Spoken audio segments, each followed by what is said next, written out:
Kamu lihat artis-artis tuh, banyak artis-artis di TV, betul? Banyak artis yang naik haji, betul? Mereka pergi haji pakai pakaian ihram, pergi haji, pakai jilbab ditutupin, pulang pakai rok ini, pulang joget dangdut, pulang goyang itik, pulang goyang ekor, tetap gak berubah. Kenapa? Karena pergi hajinya nafkahnya haram. Pergi hajinya nafkah yang dipakai dari hasil jualan aurat, jualan tetek, tahu tetek, jualan payudara, jualan aurat, jualan paha. Makanya hajinya gak mabrur. Kenapa? Nafkah yang dipakai nafkah haram. Kamu kalau mau lihat orang hajinya diterima gampang. Kalau Rasul la tusaddur rihal illa ila thalatha masajid, Masjidil Hadar wa Masjidil Haram wa Masjidil Aqsa. Tidak ada bepergian yang lebih utama selain pergi ke 3 masjid. Masjidil Hadar, masjidku ini, Masjid Nabawi, wa Masjidil Haram, dan Masjidil Haram, wa Masjidil Aqsa, dan Masjidil Aqsa.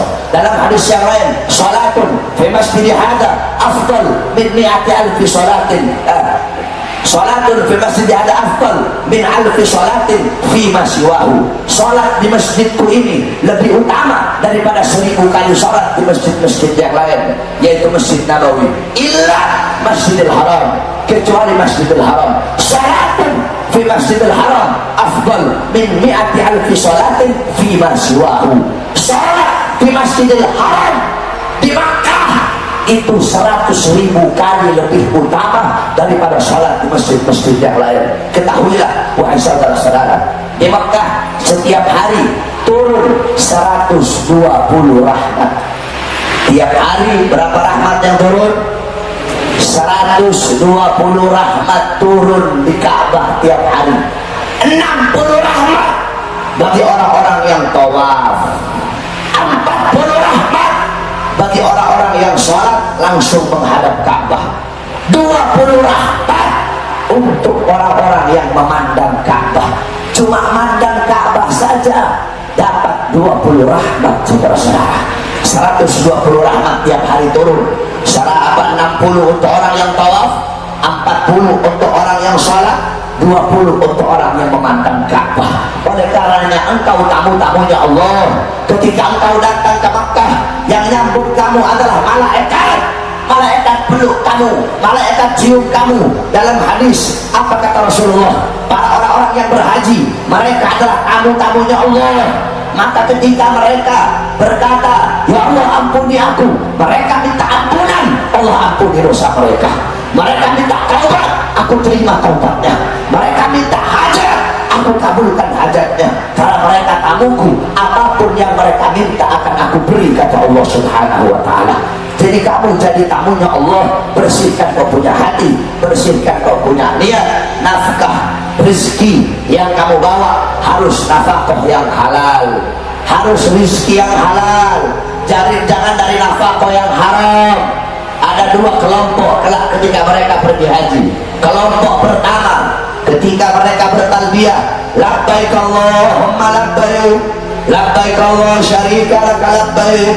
Malaikat menyeru, hajimu diterima, hajimu mabrur, panggilanmu diterima, seruanmu diterima. Kenapa? Karena rizkimu halal, nafkahmu halal, bekalmu halal, niatmu bagus, niatmu baik. Tidak kamu keluar dari tanah ini kecuali dapat rahmat dari Allah. Kelompok yang kedua, mereka bertalbiyah, labbaik Allahumma labbaik, labbaik Allah syarika laka labbaik. Tiba-tiba terdengar seruan, panggilanmu ditolak, seruanmu ditolak, hajimu ditolak.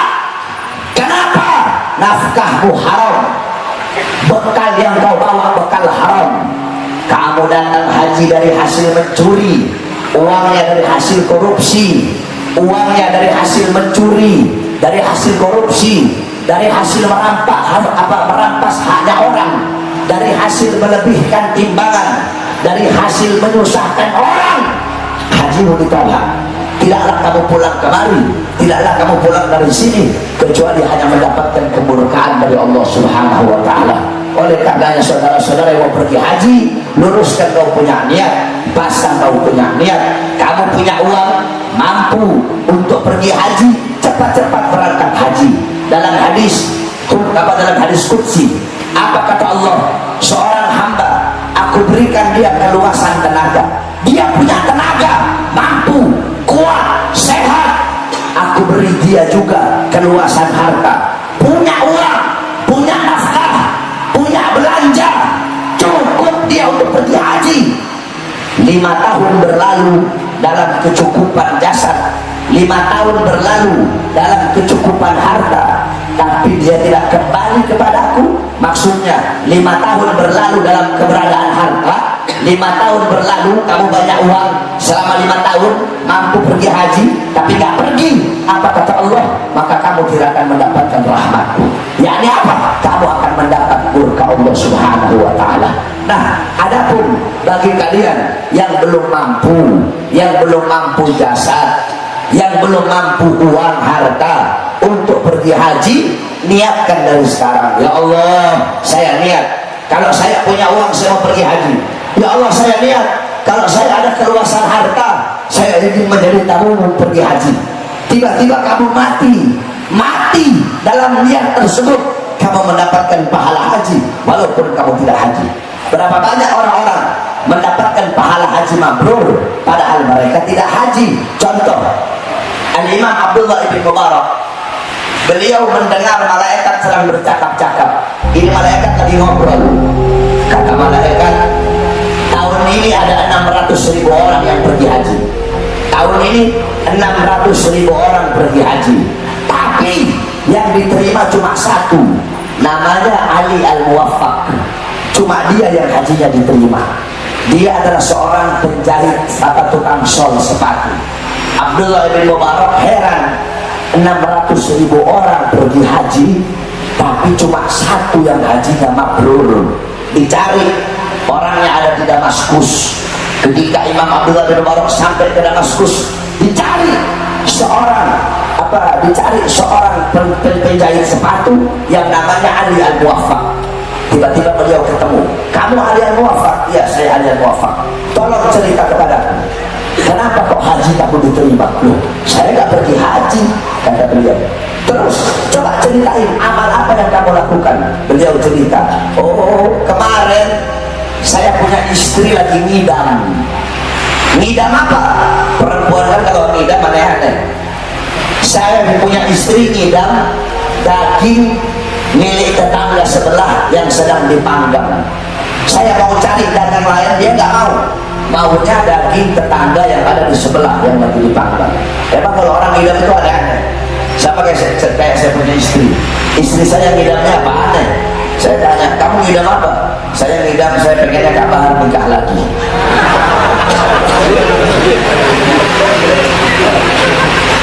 Akhirnya pergi Imam Ali Al-Muwaffaq ke tetangganya. Imam Ali bilang, saya mau beli, kamu punya daging. Oh maaf, daging ini gak dijual, tapi istri saya ngidam, tolong. Wahai Syekh, bagi kamu daging ini haram, bagi saya daging ini halal. Emang kenapa? Ini daging adalah bangkai keledai.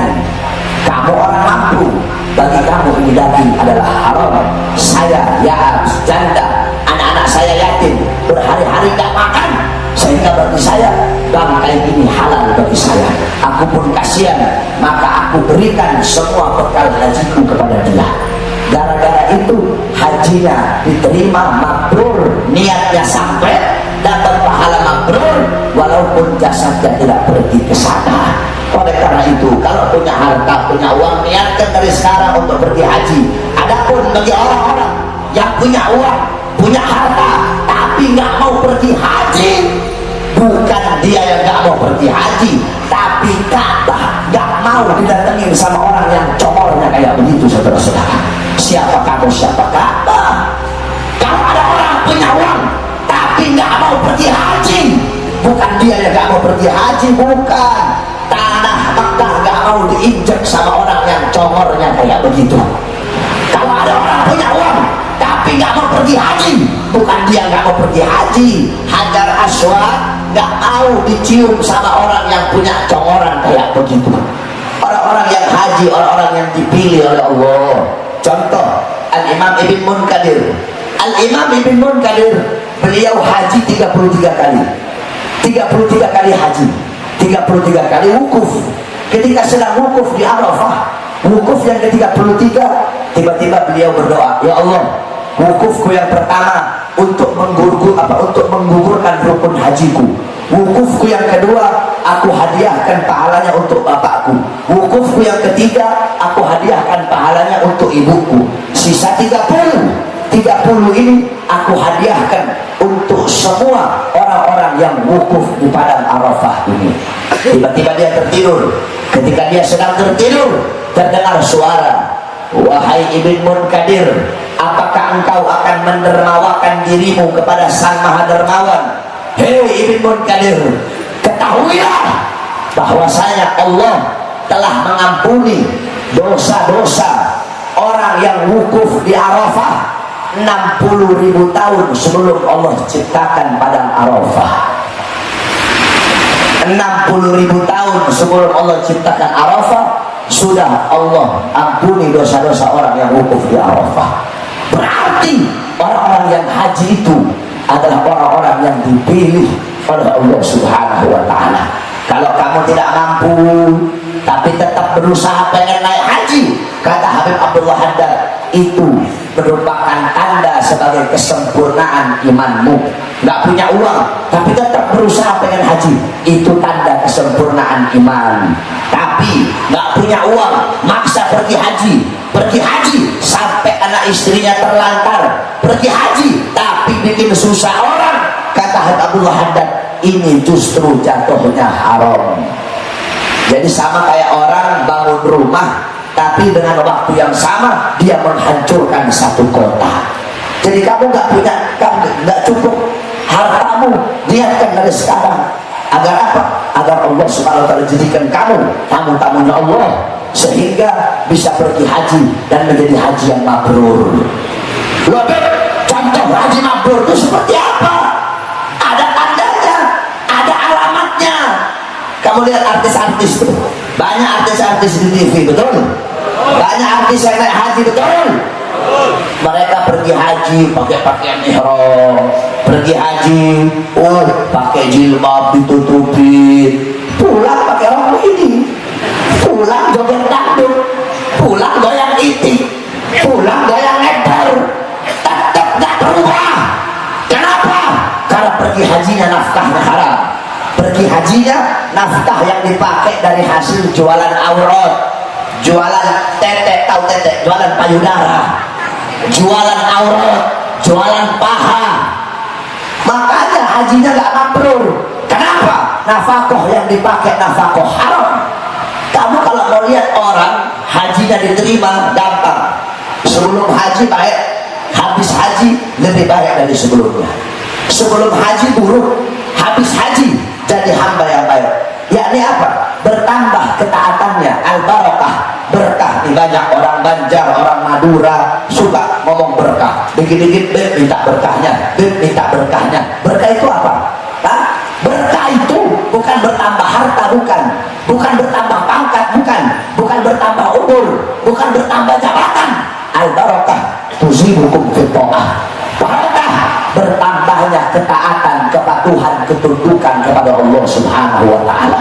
Jadi kalau sebelum haji buruk, habis haji baik, bertambah kebaikannya, berarti hajinya diterima oleh Allah Subhanahu